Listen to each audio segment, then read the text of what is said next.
इसमें जात अल्लाह अल्लाह अल्लाह अल्लाह अल्लाह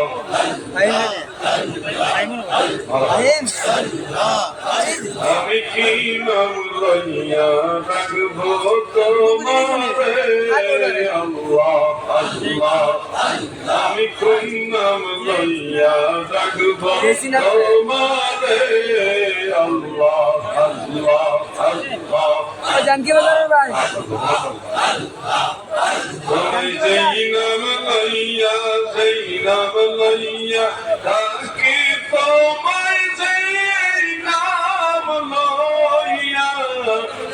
নাম লইয়া ডাকি তোমার গুণের ধ্বনি শুনতে পাই কি নাম লইয়া ডাকব তোমারে আল্লাহ আল্লাহ আল্লাহ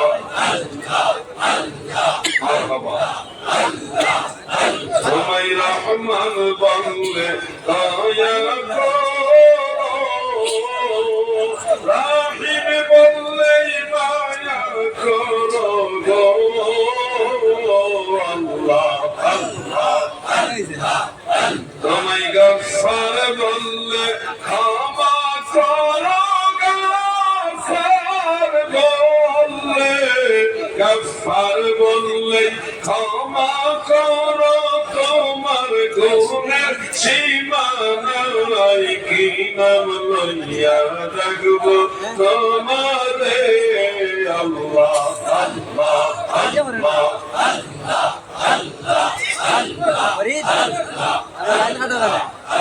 আমি কোন নাম লইয়া রাখবো তোমারে আল্লাহ আল্লাহ আল্লাহ তোমার মুখে প্রায় বাজে তোরা কইতে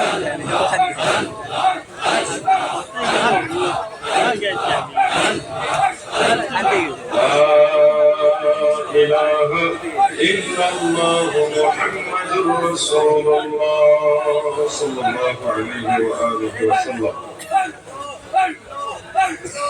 দলে হরি ঈদগাহ সংলগ্ন বিশাল মাঠ এই মাঠে আয়োজিত কাছাড় জেলা আহলে সুন্নাত ওয়াল জামাতের উদ্যোগে আয়োজিত মহাসম্মেলনের সম্মানিত সভাপতি সাহেব, সম্মানিত সহ সভাপতি মন্ডলী, সম্মানিত অতিথিবৃন্দ, সম্মানিত উলামায়ে কেরাম, সর্বস্তরের নবী প্রেমিক, ওলি প্রেমিক, সুন্নি তরিকতপন্থী মুমিন মুসলমান ভাইরা এবং দূর থেকে যারা শুনছেন সবাইকে আমার আন্তরিক অভিনন্দন, মোবারকবাদ। মহান আল্লাহ তাআলা শাহী দরবারে শুকরিয়া আদান আমরা সবাই বলি আলহামদুলিল্লাহ। পরম দয়ালু মেহেরবান সর্বশক্তিমান মহাপরাক্রমশালী দয়াময় প্রেমময় আল্লাহ তাআলার রহমতের দুয়ারে আরো শুকরিয়া আদায় করি যে মেহেরবান আল্লাহ তাআলা দয়া করে আমাদের মতো নালায়েক নাচিস এই অধম অযোগ্য পাপী তাপীদেরকে তিনার হাবিব নবী সরকারে দু জাহাঁ সাইয়্যিদুল মুরসালিন শাফিউল মুজনিবিন রাহমাতুল লিল আলামিন আমাদের দয়াল নবী, যিনি নবীদের নবী, রাসূলদের নবী, ফেরেশতাদের নবী, আরশ কুরসি লৌহ কলমের নবী, কুল কায়নাতের নবী, আমার আল্লাহ বলেন আমার নবী, সুবহানাল্লাহ। এমন একজন নবীর উম্মত মহান সৃষ্টিকর্তা আমাদেরকে বানিয়েছেন, এই জন্য শুকরিয়া দান আবারও বলি আলহামদুলিল্লাহ। প্রিয় হাজিরিন, আজকে দূর দূরান্ত থেকে বহু লোক এই সম্মেলনের মধ্যে হাজির হয়েছেন। অসংখ্য উলামায়ে কেরাম, পীর মাশায়েখে আযম এনারা এই মজলিসের মধ্যে হাজির রয়েছেন। বিশেষ করে যুব সমাজ, তরুণ সমাজ, আপনাদের উদ্দেশ্যে অল্প কয়েকটা কথা বলবো। আশা করি আপনারা মনোযোগ সহকারে কথাগুলি শ্রবণ করবেন। আল্লাহর এই দুনিয়াতে হযরত আদম আলাইহিস সালাম থেকে অদ্যাবধি অগণিত অসংখ্য মানুষ প্রেরণ করেছেন। কত সংখ্যক মানুষ এই দুনিয়াতে এসেছেন তার কোনো হিসাব নেই, আল্লাহ তাআলা ছাড়া কেউ জানেন না।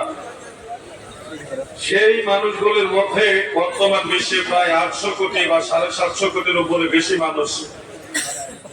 এই 750 কোটি মানুষের মাঝে প্রায় 250 কোটি মানুষ হলো মুসলমান।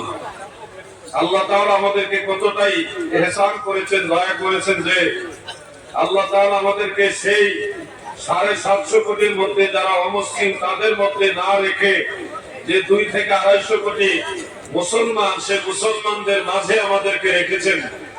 মুসলমানদের মাঝে আবার অনেক ফিরকা আছে, 73 ফিরকার মাঝে একটা দল হলো জান্নাতি। সেই দলের নাম খোদ আল্লাহ হাবিব রাসূল আকরাম সাল্লাল্লাহু আলাইহি ওয়া আলিহি ওয়াসাল্লাম বলে গেছেন আহলে সুন্নাত ওয়াল জামাত। যে আহলে সুন্নাত ওয়াল জামাতের মধ্যে সাহাবায়ে কেরাম ছিলেন, তাবেঈগণ ছিলেন, 4 মাযহাবের ইমামগণ ছিলেন, তরিকতের মাশায়েখগণ ছিলেন, সমস্ত হাদিসের ইমাম, তাফসীরের ইমাম, ফিকহের ইমাম, উসুলের ইমাম, আকায়েদের ইমাম, সমস্ত ইমামরা যে আকীদার উপরে ছিলেন সেই আকীদার নাম হলো আহলে সুন্নাত ওয়াল জামাত। আমার আল্লাহ আমাদেরকে দয়া করে এই 250 কোটি মুসলমানের মাঝে যে 72 ফিরকা, সেই 72 ফিরকার মধ্যে না রেখে আহলে সুন্নাত ওয়াল জামাতের মাঝে রেখেছেন। এইজন্য আমরা নিজেদেরকে অনেক বড় ভাগ্যবান মনে করি, কারণ আল্লাহ আমাদেরকে বাছাই করেছেন। আল্লাহ যদি আমাদেরকে আহলে সুন্নাত ওয়াল জামাতের জন্য বাছাই না করতেন, আমাদের কোনো ক্ষমতা ছিল না আল্লাহ এই মনোনীত দ্বীন এবং আল্লাহ তাআলার সন্তুষ্টি যে দলের উপরে আহলে সুন্নাত ওয়াল জামাতে থাকার মতো। এজন্য আল্লাহ তাআলা সেই কোরআনুল কারীমের আয়াতে কারীমা আপনাদের শোনাবো। মহান সৃষ্টিকর্তা বলেছেন, আউযু বিল্লাহি মিনাশ শাইতানির রাজীম, বিসমিল্লাহির রহমানির রহিম, আল্লাহু ইয়াখতাসু বিরাহমাতিহি মান ইয়াশা। আমার আল্লাহ বলেন, দুনিয়ার মানুষেরা শুনো, والله يختص برحمته من يشاء। আল্লাহ তার রহমত দ্বারা যাকে খুশি তাকে খাস করে নেন, আল্লাহর রহমত দ্বারা যাকে খুশি তাকে স্পেশাল বাছাই করেন। আমার আল্লাহ গোটা দুনিয়া কোটি কোটি কোটি কোটি মানুষের মাঝে যাচাই বাছাই করে তার রহমত দ্বারা আমাদেরকে আহলে সুন্নাত ওয়াল জামাত ইসলাম ধর্মের মধ্যে রেখেছেন। এটাই অনেক বড় নিয়ামতের বিষয়। দাদুরে, এই দুনিয়াতে কিয়ামতের সময়ে সর্বশেষ যে মানুষটা মারা যাবে, সেও কিয়ামতের বিচার দিবসের আগ পর্যন্ত ন্যূনতম 40,000 বছর কবরে থাকতে হবে। সর্বশেষ যে মানুষটা মারা যাবে, সে বিচার দিবস কায়েম হওয়ার আগ পর্যন্ত সর্বনিম্ন 40,000 বছর কবরে থাকবে। আগে যারা মারা গেছে তারা তো এখনো কবরে। আমরা মারা যাওয়ার পরে কিয়ামতের আগে তো কবরে থাকবোই। কত 100 বছর থাকবো, কত 1000 বছর থাকবো, তার তো কোনো হিসাব নাই।